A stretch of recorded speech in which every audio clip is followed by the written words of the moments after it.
তোমাদের সাথে দুটো কথা বলছি, আসলে তোমাদের সাথে বক্তব্য দেওয়ার মতো এখানে কিছু নেই, জাস্ট কিছু কথাবার্তা আলোচনা।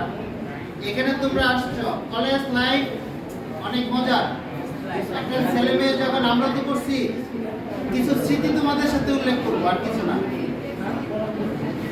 যখন কলেজে ভর্তি হলাম, নতুন ক্লাস, এমন একটা জোয়ার আসছে, মনে হচ্ছে আমি যেন কোথায় আছি, বোঝা যাচ্ছে না। নতুন কোনো সমুদ্রে ঢেউ খেলতেছি, কিন্তু যারা এই ঢেউয়ে বেশি ঢেউ খেলছে তাদের কিন্তু পরবর্তীতে আর এগুলো হয়নি। আমরা 4 বন্ধু ভর্তি হয়েছিলাম ময়মনসিংহ নাসিরাবাদ কলেজে।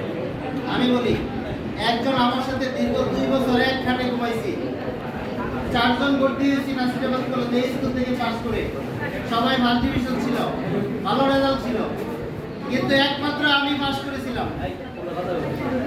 আর আমার যে বন্ধুদের সাথে 2 বছর ঘুমাইছি এক খাটে, সে কোনোদিনও আর ইন্টারমিডিয়েট পাস করেনি। কল্পনা করতে পারো কারণ কি?